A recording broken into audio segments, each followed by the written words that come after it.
पृथ्वी ग्रह।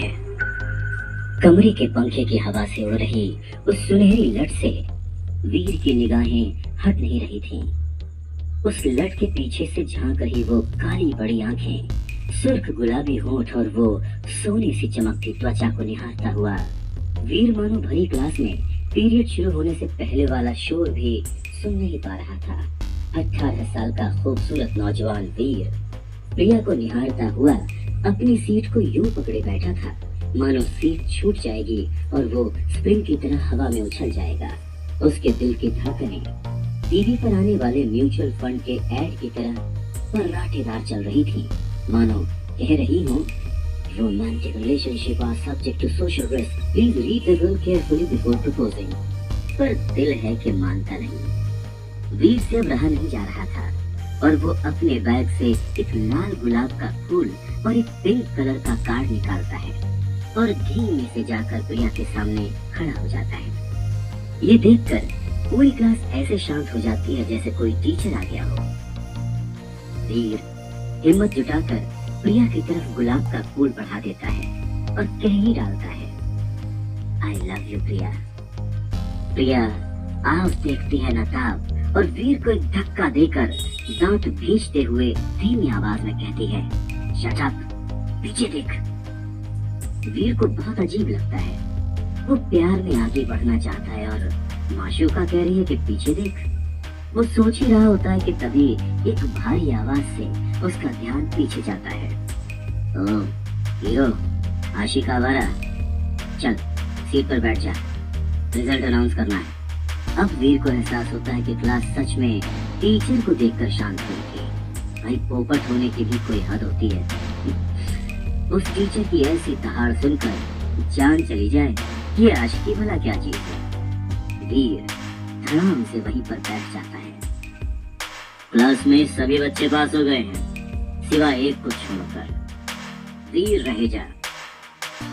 Maths teacher की ये दूसरी दहाड़ सचमुच जानलेवा थी। सभी हंस पड़ते हैं। प्रिया की वीर के सपनों का जहाज उसके एम्बैरेसमेंट के समंदर में डूबता सा फील हो रहा था। उसे क्या पता था कि जिंदगी के कागज पर वो किस्मत की कलम से जो लव लेटर लिखने वाला था उसे मैथ्स के इक्वेशन खराब कर देंगे। इस रिजल्ट के अनाउंसमेंट की इससे बुरी टाइमिंग और नहीं हो सकती थी। बेचारा वीर, उसे तो लग रहा था कि पूरी क्लास में प्रिया ही सबसे ज्यादा उस पर हंस रही थी। तभी मैथ्स टीचर आके बिल्कुल वीर के सिर पर खड़ा हो जाता है और एक पेपर उसके सामने पटक कर कहता है, कल मुझे इस परफॉर्मेंस रिपोर्ट पर तुम्हारे पेरेंट्स के साइन चाहिए, समझ गए? लंठ कहीं का। फिर एक ठहाका लगता है और उसमें फिर से सबसे तेज आवाज प्रिया की ही सुनाई देती है, लंठ कहीं का। प्रिया की हंसी जो वीर के मन के गार्डन में फूल चाहे तो टीवी सीरियल वाली डेली सोप की हीरोइन को भी कभी नहीं होती जितनी उसको आज हो गई थी। मैथ्स और प्यार में ज्यादा फर्क नहीं, दोनों ही कॉम्प्लिकेटेड होते हैं, इसीलिए अपना वीर दोनों में ही फेल हो गया। अब पेरेंट्स से रिपोर्ट कार्ड साइन भी करवाना है। घर में मम्मी और बहन है, पापा तो अब रहे नहीं। बिजनेस राइवलरी में किसी ने उनका मर्डर कर दिया था।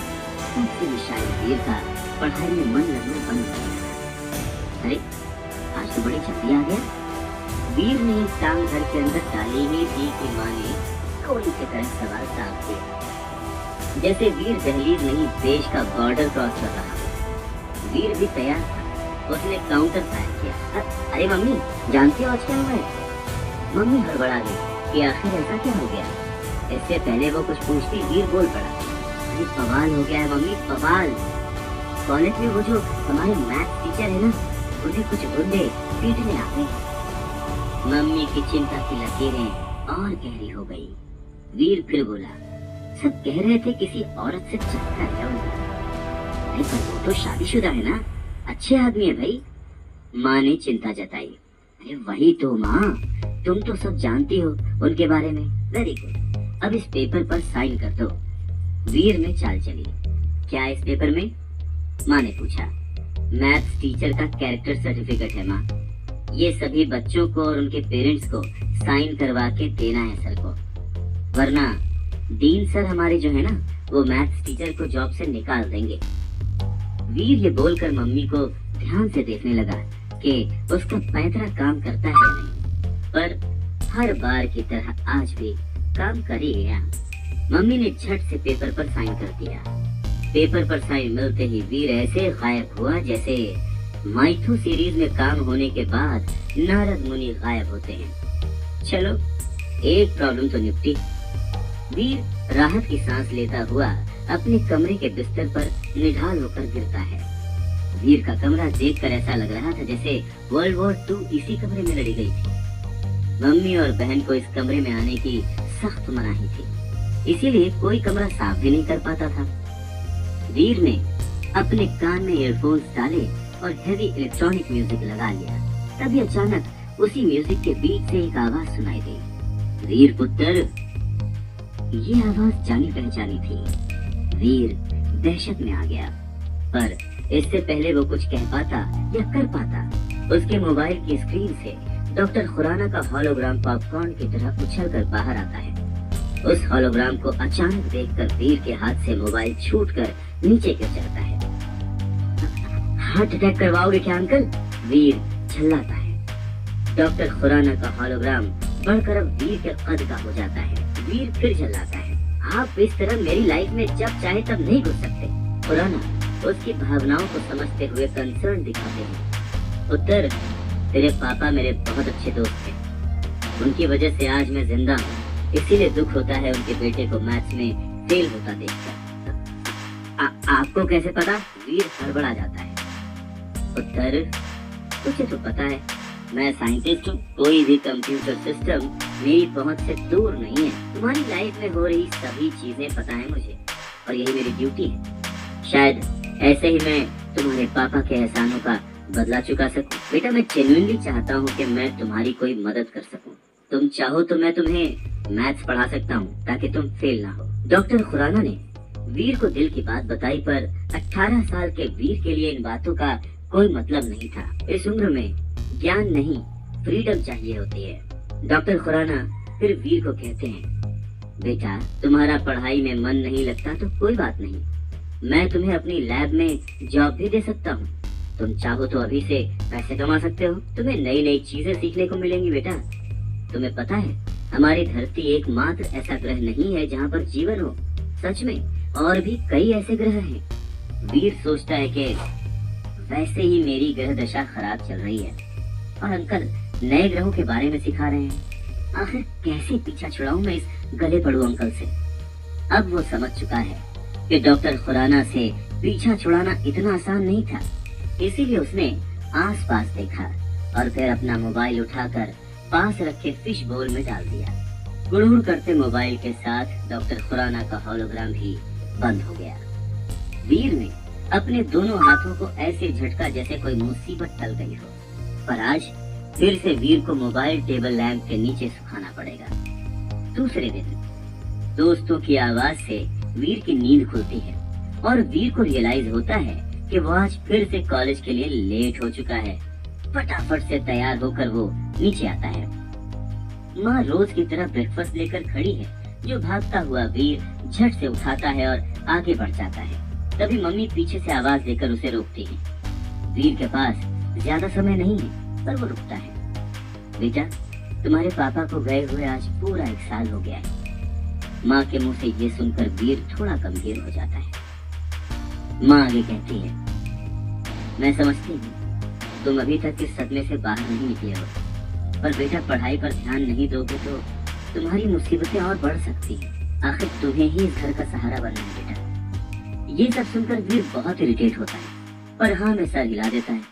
तभी माँ अपने हाथ में दबाए 500 के 2 नोट निकाल कर वीर के हाथ में रखते हुए ये कहती है कि वो जाके कॉम्प्लीमेंट्री का एग्जाम दे दे ताकि उसका साल खराब ना हो, और वो पीछे पलट कर चली जाती है। ये सुनकर वीर हक्का बक्का रह जाता है। उसे एहसास हो गया था कि माँ को उसके फेल होने के बारे में पता चल चुका है। तब भी मम्मी ने इस बारे में कुछ नहीं कहा। फिर वीर भी घर के बाहर की तरफ बढ़ जाता है।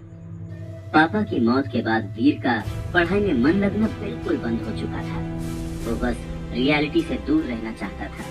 इसीलिए कॉम्प्लीमेंट्री एग्जाम के लिए मिले पैसों से वो दोस्तों के साथ फिल्म देखने चला जाता है। पूरे दिन कॉलेज छोड़कर मम्मी से मिले पैसों से मस्ती करने के बाद वीर के दोस्त वीर को घर छोड़ने आते हैं। घर के बाहर खड़े 3 लोग वीर की मम्मी पर चिल्ला रहे हैं। सारे दोस्त ये देखकर हैरान हो जाते हैं, लेकिन वीर को एहसास हो गया था कि आज फिर उसकी बुआ और चाचा उसकी माँ से प्रॉपर्टी को लेकर लड़ाई करने आए थे। वीर दोस्तों के सामने एम्बैरेस्ड फील करने लगता है।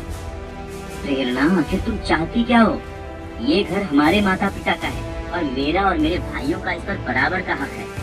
अब जब विहान भैया नहीं रहे तो हम उनकी पत्नी और बच्चों को परेशान नहीं करना चाहते। घर बेचने के बाद उनका जो भी हिस्सा बनेगा वो हम तुम लोगों को दे देंगे। तुम ये पूरी हवेली हड़पने की फिराक में हो तो हम ऐसा कभी नहीं होने देंगे। वीर की बुआ चिल्लाती है। तभी वीर के चाचा भी लपक पड़ते हैं। हाँ, या तो फिर हमें इस घर की कीमत के हिसाब से 3 करोड़ रुपए दे दो, या ये घर खाली करो ताकि हम इसे बेच कर पैसे आपस में बांट सकें। वीर की मम्मी और बहन सहमी हुई। बहन तो माँ को पकड़ कर रोए जा रही है। 3 करोड़ रुपए मैं कहाँ से लाऊंगी भाई साहब? वीर के पापा के जाने के बाद जो हमारी हालत है वो आप सबसे छुपी नहीं है। वीर की मम्मी ने गिड़गिड़ाते हुए कहा। ये सुनकर वीर के दोस्त वीर की तरफ देखने लगे। वीर को लगा जैसे उसकी इमेज का बंटा था। अगर अभी उसने कुछ नहीं किया तो यहाँ भी लुटिया डूबी समझो। तभी वीर अब उस लड़ाई में टूट पड़ता है। आप लोगों की हिम्मत कैसे हुई ऐसे मेरे घर पर मेरी माँ को आके धमकी देने की? वीर को ऐसे गुस्से में चिल्लाते देख सब हैरान रह जाते हैं। आप लोगों को शर्म नहीं आती? मेरे पापा ने आप लोगों की कितनी मदद की है। आप सबके फैमिली बिजनेस को अकेले बचाया है उस स्टार ग्रुप से, और स्टार ग्रुप से दुश्मनी की वजह से ही उनकी जान चली गई। अब उनके जाने के बाद आप लोग उनके परिवार को परेशान करने आते हैं। मम्मी उसे रोकने की कोशिश करती है। बेटा तू शांत हो जा। पर वीर का गुस्सा अब दहलीज पार कर चुका था। ए बच्चों, बिजनेस का छोड़ और इस घर की बात कर। ये घर हमारे फादर का है जिसमें हम सब भाई बहनों का बराबर का हिस्सा है। बड़े चाचा फुफकारे, अगर हमें इसमें हिस्सा नहीं मिला तो हम कोर्ट में जाएंगे, वरना बोल अपनी माँ से कहीं से लाकर हमें 3 करोड़ रुपए दे दे। चुप, माँ से क्यों बोलूं? मैं अपनी माँ का बेटा वीर, मैं तुम सब से वादा करता हूँ कि मैं तुम्हारे 3 करोड़ लेकर तुम्हारे मुंह पर मारूंगा। वीर दहाड़ता है। दोस्तों के साथ खड़ी वो लड़की मुस्कुराती है, जिससे वीर का कॉन्फिडेंस 7वें आसमान पर पहुंच जाता है। अब निकलो मेरे घर से, वरना मैं कुछ गलत कर बैठूंगा। बेटा तेरे पास बस 6 महीने का समय है, देख ले क्या कर सकता है। ये बोलकर बुआ और बाकी चाचा वहाँ से चले जाते हैं। वीर की मम्मी हैरानी में उसे देखती रह जाती है। वीर भी घर के अंदर चला जाता है। स्टाइल मारने के चक्कर में 3 करोड़ देने के बाद तो वीर बोल आया था, पर वो इतने पैसे लाएगा कहाँ से? उसने तो अपनी समस्या और बढ़ा ली थी कि तभी उसे डॉक्टर खुराना का ख्याल आता है।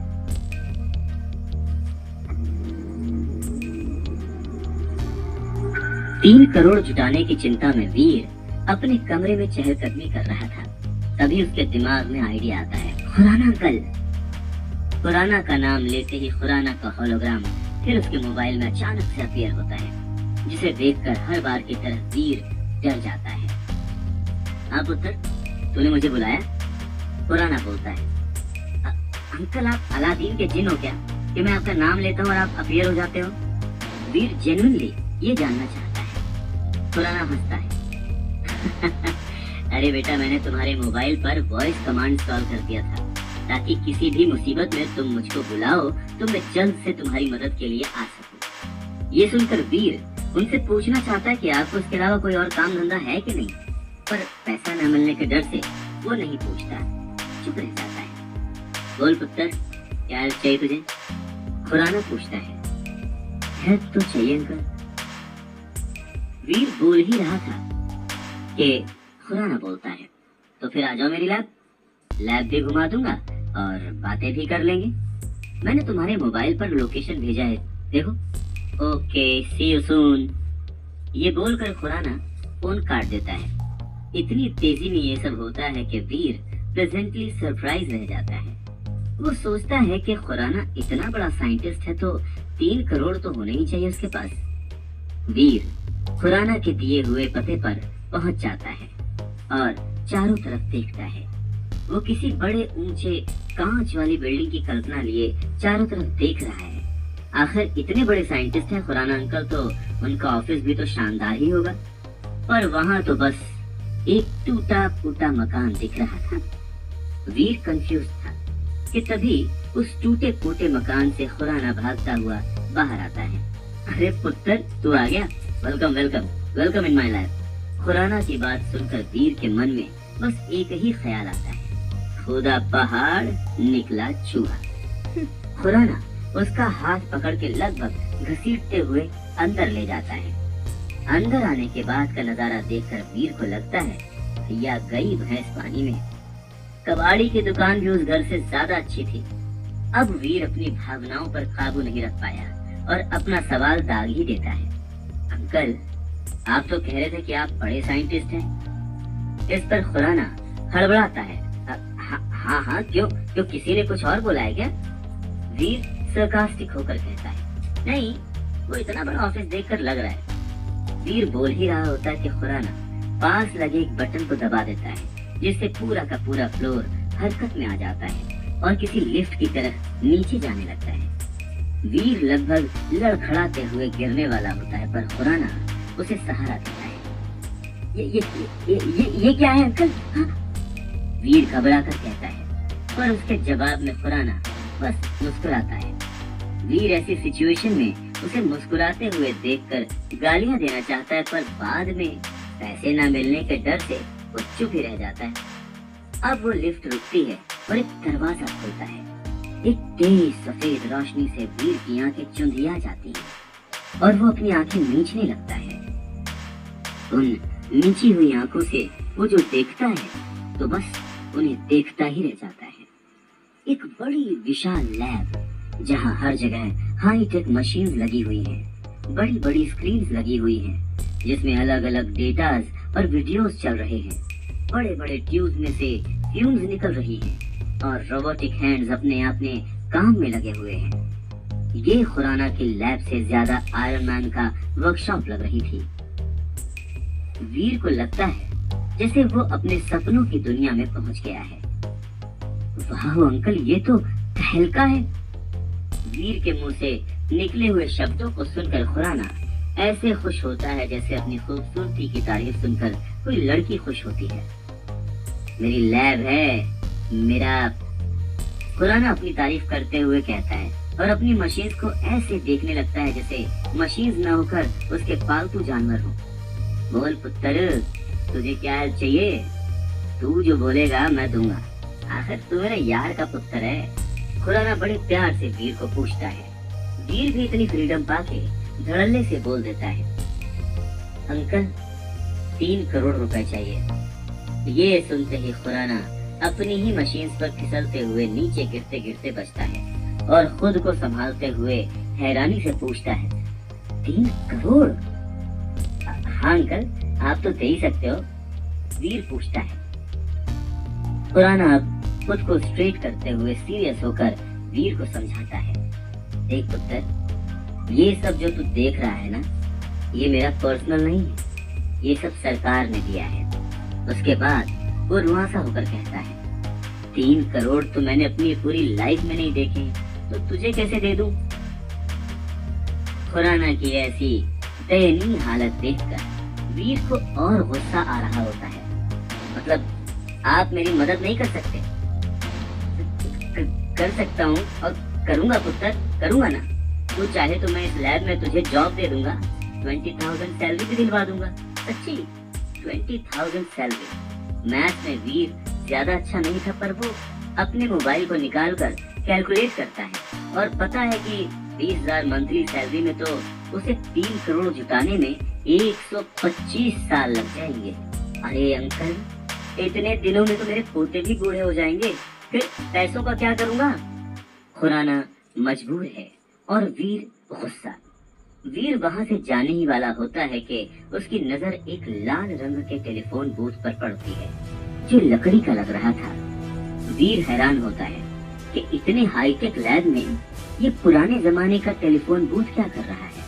वो अपनी जिज्ञासा को शांत करने के लिए खुराना से उस बूथ के बारे में पूछता है। सवाल सुनकर खुराना की मानो आंखें चमक जाती हैं और जैसे 5th क्लास का बच्चा पोम सुनाता है, वैसे ही खुराना उस बूथ के बारे में वीर को बताने लग जाता है। वीर, ये तो सभी जानते हैं कि पूरे यूनिवर्स में पृथ्वी ऐसा प्लेनेट है जहाँ पर जीवन पाया जाता है। हालांकि पिछले कुछ सालों में साइंटिस्ट को पृथ्वी जैसे ही कुछ ऐसे प्लैनेट्स का पता चला है जहाँ पर साइंस ऑफ लाइफ पाए गए हैं। हमारे जैसे ही लोग, हमारे जैसे ही जानवर और हमारे जैसे ही पेड़ पौधे, लेकिन देखने में हमसे काफी अलग। आम भाषा में ऐसे लोगों को हम एलियंस यानी कि दूसरी दुनिया के लोग कहते हैं। डॉक्टर खुराना वीर को समझाते हुए कहते हैं और वीर उनकी बात को समझने की कोशिश करता है। एलियंस? जैसे पीके मूवी में आमिर खान था। पर अंकल, ऐसे लोग तो बस फिल्मों और किस्से कहानियों में ही होते हैं ना। मेरा मतलब है कि असल जिंदगी में मैंने तो आज तक कोई भी एलियन नहीं देखा। हाँ, बचपन में मेरा सपना था कि मेन इन ब्लैक मूवी की तरह मेरा भी किसी एलियन से आमना सामना हो जाए, पर फिर मैं बड़ा हो गया और इस सपने को मजाक में लेने लग गया, क्योंकि मैं समझ गया था कि ये सब सिर्फ किस्से कहानियों में होता है। डॉक्टर खुराना की बात सुनकर वीर काफी कंफ्यूज था। डॉक्टर खुराना ने मुस्कुराते हुए वीर से कहा, हमारी फिल्में और कहानियां कहीं न कहीं हमारी असल जिंदगी से ही तो जुड़ी होती है वीर, और अब तो साइंस ने भी इस बात को मान लिया है कि एलियन होते हैं। खैर, अब ये बात तुमसे कैसे जुड़ी हुई है, मैं उस बारे में तुम्हें बताता हूँ। और फिर वीर ध्यान से उनकी बातें सुनने लगता है। पिछले कुछ सालों से हमारी एजेंसी टाइटन ग्रह में एक सीक्रेट मिशन चला रही है, जहाँ हर साल हम कुछ लोगों को टाइटन ग्रह पर भेजते हैं। दरअसल उस ग्रह पर डेवलपमेंट अभी भी अपनी पहली स्टेज पर है, इसीलिए वहाँ के लोग अभी पूरी तरह से विकसित नहीं हो पाए हैं। वहाँ कई लोग ऐसे हैं जो कि ना तो पूरी तरह से इंसान हैं और ना ही पूरी तरह से जानवर। मतलब उनके शरीर के कुछ हिस्से तो इंसानों जैसे हैं, लेकिन उनकी हरकतें और दिमाग जानवरों जैसा है। साथ ही साथ वहाँ कुछ जानवर ऐसे भी हैं जो विकसित होकर बहुत खतरनाक होते जा रहे हैं। इस तरह के लोग और जानवर उस ग्रह के उन लोगों के लिए खतरा हैं जो पूरी तरह डेवलप हो चुके हैं और जिनकी इंटेलिजेंस भी हम जैसी ही है। लेकिन उन लोगों के साथ साथ ऐसे जानवर और लोग हमारी पृथ्वी के लिए भी खतरा बन सकते हैं। इसीलिए हर साल हम अपने प्लेनेट से कुछ लोग टाइटन ग्रह पर भेजते हैं, ताकि वो लोग हमारी पृथ्वी की तरफ बढ़ रहे खतरे को वहीं पर खत्म कर सके। ये टेलीफोन बूथ उसी टाइटन ग्रह पर जाने का पोर्टल है। वीर कंफ्यूज्ड है और सवाल पूछता है, अंकल, जब उस ग्रह पर इतना खतरा है तब लोग वहाँ जाते ही क्यों हैं? हाँ? खुराना मुस्कुराता है और कहता है, पैसे कमाने और ताकत पाने के लिए। वीर प्लेजेंटली सरप्राइज हो जाता है और पूछता है कि लोग कितने पैसे कमा सकते हैं वहाँ पर? अनलिमिटेड, समझ रहे हो? अनलिमिटेड। खुराना इस तरह से खुश होकर बोलता है जिससे वीर को यकीन हो जाए कि उसकी पैसों की समस्या भी टाइटन ग्रह पर जाकर खत्म हो सकती है। वीर सोचने लगता है। वीर को देखकर खुराना को भी एहसास होता है कि वीर टाइटन के बारे में सोच रहा है। खुराना तुरंत ही वीर के सपनों पर पानी फेरते हुए कहता है, नहीं नहीं, पर तुम वहां नहीं जा सकते, इसलिए सोचो भी मत। वीर हैरान हो जाता है, अरे भाई, तुम मेरे जिगरी दोस्त के इकलौते बेटे हो, यानी मेरे भी बेटे जैसे ही हुए।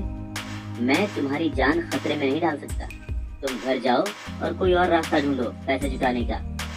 ये कहते हुए खुराना वीर को उसकी लैब से बाहर जाने को कह देते हैं। हालांकि वीर घर की ओर निकल जाता है, पर खुराना की बात उसके दिमाग में किसी साइंस फिक्शन फिल्म की तरह घूम रही थी। पर साथ में अफसोस भी है कि वो परिवार के लिए पैसे नहीं जुटा पाया। वीर जैसे ही घर पहुंचता है तो देखता है कि उसके लफंटर दोस्तों की टोली बाहर ही उसका इंतजार कर रही है। वीर समझ जाता है कि वो लोग कल वाली बात पर उससे सवाल पूछेंगे और वो एम्बैरेस होगा। इसीलिए जैसे ही वो दोस्तों से मिलता है, खुद ही सारी कहानी सुनाना शुरू कर देता है कि कैसे उसके फादर ने उसके डूबते हुए फैमिली बिजनेस को संभाला और उसकी बुआ और चाचा की शादियां करवाई, उन्हें घर दिलवाया उनकी वजह से स्टार ग्रुप से पंगा भी लिया, जिसकी वजह से उनकी जान चली गई। पर उनके जाने के बाद उसकी बुआ और चाचा उन्हें दादाजी के घर से निकालना चाहते हैं। वीर की कहानी सुनकर सभी दोस्त उसे सिंपैथी दिखाते हैं।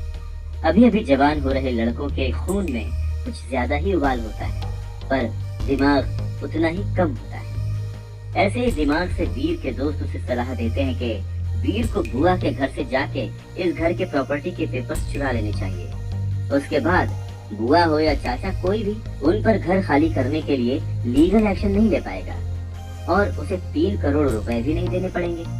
वीर भी तो उसी उम्र का है, उसे भी आइडिया जम जाता है। वो डिसाइड करता है कि कल रात वो बुआ के घर में कागज की चोरी करने जाएगा।